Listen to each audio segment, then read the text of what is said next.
नमस्कार, मृदुभाषी के इस विशेष कार्यक्रम में आपका हार्दिक स्वागत है। आज हम आपको ऐसी शख्सियत से मुलाकात करवाने जा रहे हैं जिन्होंने कोविड के इन 2 सालों में लगभग 22,000 से ज़्यादा लोगों को ठीक कर उनके घरों तक पहुंचाया है। जी हाँ, मैं आपको आज मिलवाने जा रहा हूं डॉक्टर रवि डोसी साहब से, जिन्होंने अरविंदो हॉस्पिटल में लगातार 2 साल से काम कर रहे हैं। डॉक्टर साहब चेस्ट रोग विशेषज्ञ हैं और इन 2 सालों में उन्होंने कई गंभीर स्थिति में आए हुए मरीजों को भी ठीक किया और उन्हें घरों तक पहुंचाया। रवि डोसी साहब, आपका हार्दिक स्वागत है मृदुभाषी के इस खास कार्यक्रम में। सबसे पहले मेरा प्रश्न आपसे यह है कि हम लगातार 2 अलग अलग वेव्स देख चुके हैं कोरोना की। पहली से दूसरी ज़्यादा घातक थी और अब तीसरी वेव की आशंकाएं जताई जा रही है। क्या लगता है सर, थर्ड वेव कितनी घातक होगी, किस तरह की आशंकाएं हैं? आप लोगों का जो विशेषज्ञ हैं आप लोग, तो उससे क्या एनालिसिस कर रहे हैं आप थर्ड वेव को लेकर? निश्चित रूप से ये जो वेव्स एक के बाद एक आती हैं, तो जैसे जैसे ये वायरस और वायरस से होने वाली बीमारियां इवॉल्व होती हैं, उनका एक घातक रूप लेना आवश्यक है, तभी उनका भी परसिस्टेंस है। डार्विन की एक थ्योरी है जिसे सर्वाइवल ऑफ द फिटेस्ट कहा गया है। ये वायरस भी तभी पनप जा पाएगा जब पिछली बार से ज़्यादा एक अलग रूप में सामने आएगा। तो थ्योरेटिकली स्पीकिंग थर्ड वेव का सेकेंड वेव से ज़्यादा घातक होने की उम्मीद है, पर वहीं पे हमारे पक्ष में कुछ चीज़ें हैं, जैसे इस वायरस की जल्दी पहचान करने की क्षमता, उस वायरस के ट्रीटमेंट में फैक्चुअली क्या वर्क करता है क्या नहीं करता है, ये काफ़ी हद तक हमें इन्फॉर्मेशन है और वायरस होने वाले कॉम्प्लिकेशंस को हम काफ़ी अच्छे से पहचान रहे हैं। तो जहाँ पर वायरस का ज़्यादा खतरनाक होने का एक पॉसिबिलिटी है, वहीं पे हमारी तैयारी भी पूरी है, ये भी हमारा विश्वास है। किस तरह की तैयारियां हम लोग अभी फिलहाल कर रहे हैं सर? अरविंदो की बात की जाए तो हम लोग क्या आगे आने वाले समय की जो वेव है, थर्ड वेव की आशंका है, किस तरह की तैयारियां हम लोग लेके चल रहे हैं अभी फिलहाल? जो एक क्लियरली डिमार्केटेड एरिया है, जो बेड्स हैं वो अभी भी अलॉटेड है, और अगर मान लीजिए आज भी कई पेशेंट्स पॉजिटिव आ जाए तो भी सेम्स के अंदर एक पूरी प्रॉपर प्रिपरेशन है कि n number of positive patients को इमीडिएटली संभाला जा सकता है। ऑक्सीजन के लिए ऑक्सीजन प्लांट्स, 3-4 ऑक्सीजन प्लांट्स पूरे सेम्स कैंपस में और सेम्स से संबंधित हॉस्पिटल्स में स्थापित किए गए हैं। पोर्टेबल ऑक्सीजन, उनका पेशेंट्स का प्रॉपर मेडिकेशन के लिए स्टॉकिंग, या फिर उन नर्सेस का प्रिपरेशन जो एक हाई रिस्क ग्रुप्स को हम एक्सपेक्ट कर रहे हैं, जैसे डायबिटिक्स हुए या फिर बच्चों की एक संभावना जताई जा रही है, तो उसके हिसाब से हमारे डॉक्टर्स की ट्रेनिंग, हमारे जो रेसिडेंट्स हैं उनकी टाइमली ट्रेनिंग, जो लेटेस्ट अपडेटेड प्रोटोकॉल्स आ रहे हैं उनके बारे में ऑलमोस्ट वीकली बेसिस पर हम लोगों का डिस्कशन। वैक्सीनेशन को लेके क्या स्थितियां सर? क्या थर्ड वेव में वैक्सीनेशन काफ़ी प्रभावशाली कहा जा सकता है या उसका असर कम होगा? वैक्सीनेशन जैसा कि बीच बीच में गैप भी आ रहा है, कमी भी देखी जा रही है और वैक्सीनेशन लगातार चल भी रहा है, तो क्या थर्ड वेव में जितना ज़्यादा वैक्सीनेशन होगा उतना फ़ायदा मिलेगा या वैक्सीनेशन का भी असर कम होगा? क्या लगता है? देखिए, ये वैक्सीनेशन को मैं कुछ इस तरह से इसका महत्व बताऊंगा कि थर्ड वेव को अनवैक्सीनेटेड लोगों की महामारी कहा जाता है। यानी निश्चित रूप से अगर जो वैक्सीनेटेड है उसमें अगर ये बीमारी हो भी रही है तो वो बहुत ज़्यादा तीव्रता नहीं ले रही है, वो इन्फेक्ट हो रहे हैं पर डेफिनेटली उनके अंदर सिवियरिटी नहीं है।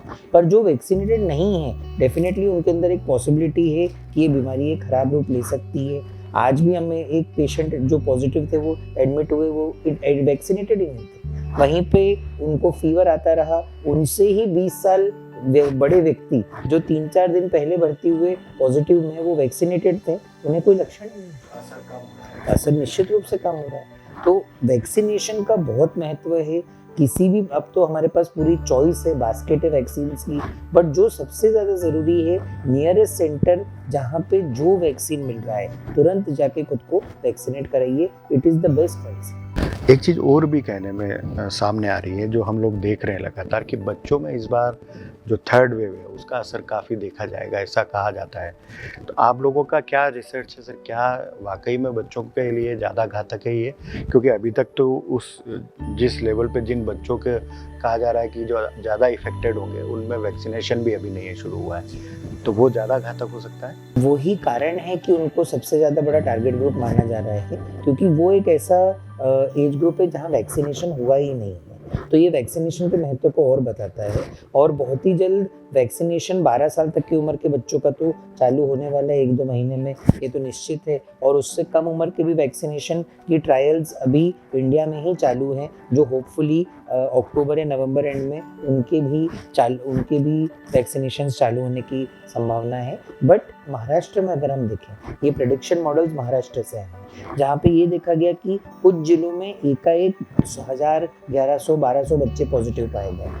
अच्छी बात ये रही कि उनके संक्रमण की तीव्रता ज़्यादा नहीं थी, बट द रैपिडिटी, अगर एक साथ 1100 पॉजिटिव आ जाएंगे तो किसी भी स्वास्थ्य व्यवस्था के चरमराने का डर है।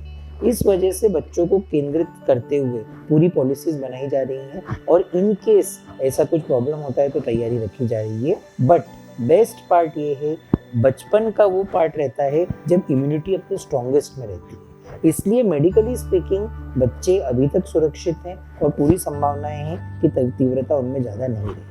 सर, जो हालात हम लोग शहर के देख रहे हैं या प्रदेश के या देश के देख रहे हैं कि अनलॉक होने के बाद एक बार फिर लोग घरों से बाहर निकल रहे हैं, अनावश्यक कार्यों से भी बाहर देखे जा रहे हैं, तो क्या हम लोग थर्ड वेव को आमंत्रित कर रहे हैं? कितनी सावधानी रखने की आवश्यकता है? एज ए डॉक्टर आप क्या सलाह देंगे लोगों को? देखिए, मैं एक छोटा सा उदाहरण बताऊंगा। कुछ दिन पहले मैं एक एयरपोर्ट पे था, वहाँ पे सिक्योरिटी चेकिंग के टाइम पे व्यक्ति बड़ा केयरफुल रहता है कि 3 फीट की दूरी मुझसे बना के रखना।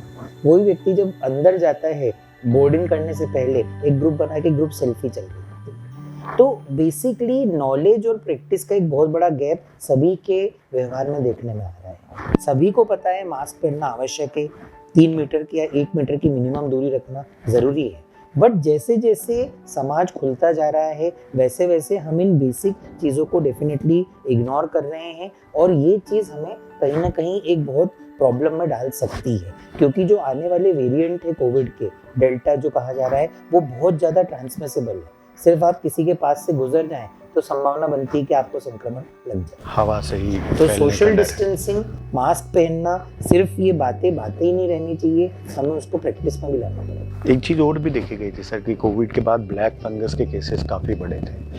क्या अभी भी ब्लैक फंगस के केसेस आ रहे हैं? सीवियरिटी कितनी नज़र आ रही है और अब दवाइयों की स्थिति क्या है सर उसमें? अगर देखा जाए तो आज से 2 महीने पहले जो एकदम एक रश आया था ब्लैक फंगस के पेशेंट्स का, उतनी संख्या में तो पेशेंट्स नहीं आए, बट आ रहे हैं। एकदम ज़ीरो पे तो अभी नहीं आया है मामला, और डेफिनेटली दवाइयों की उपलब्धता में, चूँकि प्रोडक्शन अलाउ कर दिया गया है कई लोकल हाउसेस को भी, तो दवाइयों की उपलब्धता काफ़ी हद तक ईज आउट हो गई है। बट कॉस्ट एक अभी भी फैक्टर है बड़ा ब्लैक फंगस के ट्रीटमेंट में, एंड ड्यूरेशन, मतलब मरीजों को महीनों तक अस्पताल में रहना पड़ता है।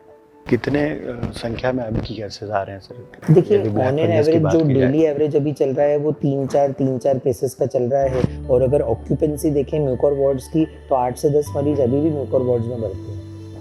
कोविड के केसेस तो वैसे कम आने लगे हैं, लेकिन पोस्ट कोविड के केसेस अभी भी बरकरार है सर। जिन लोगों ने यदि मार्च अप्रैल में जिन लोगों ने इलाज करवाया था, वे कहीं ना कहीं अभी भी इफेक्टेड है या उससे निजात नहीं मिली है। उन्हें चिकाई, चेस्ट की बात करें या सांस लेने में दिक्कतें, इस तरह की दिक्कतें अभी भी सामने आ रही है।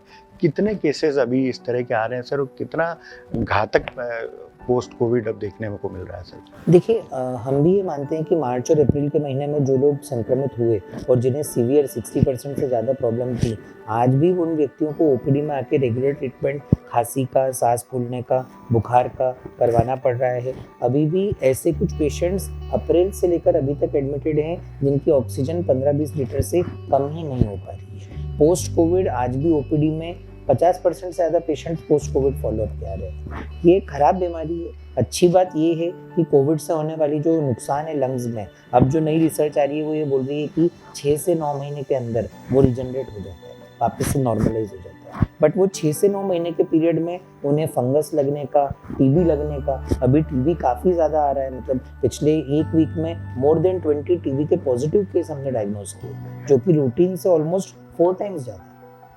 तो हमें इस चीज़ की तरफ भी जागरूक रहना पड़ेगा कि अगर आपको कोविड हुआ है और किसी रीज़न से आपकी खांसी कंट्रोल नहीं हो रही है तो आपको अपना चेकअप दूसरे इन्फेक्शंस के लिए भी डॉक्टर के पास जाके करवाना। वैसे ये मौसम भी अभी देखा जाए तो बारिश का और उसके बाद ठंड, ये दोनों मौसम कहीं ना कहीं चेस्ट के जो केसेस है वो बढ़ाते भी हैं सर। तो क्या उसमें उसकी तुलना में अभी से केसेस ज़्यादा आने लगे? जी डेफिनेटली, अगर हम देखेंगे तो अस्थमेटिक केसेस जो रहते हैं, जो रूटीन में इस मौसम में बढ़ते हैं, वो अब काफ़ी मात्रा में आ रहे हैं। ऐसे कई अस्थमेटिक केसेस हैं जो पिछले 6-8 महीने से घर के बाहर डॉक्टरी ओपिनियन के लिए भी नहीं निकले हैं, क्योंकि उन्हें डर था कि उन्हें कोविड लेबल कर दिया जाएगा। तो वो अस्थमा के, सीओपीडी के केसेस काफ़ी बिगड़ के भी आ रहे हैं। लॉकडाउन के दौरान काफ़ी ऐसे सिचुएशन भी देखे गई कि लोगों ने तंबाकू और सिगरेट का सेवन काफ़ी ज़्यादा कर लिया, तो उस वजह से भी उनके लंग्स के ऊपर काफ़ी प्रॉब्लम लेके वो अब आना चालू हो गए। थैंक यू डॉक्टर साहब, आपने हमारे दर्शकों के लिए बहुत ही महत्वपूर्ण जानकारियाँ हम लोगों को दी है।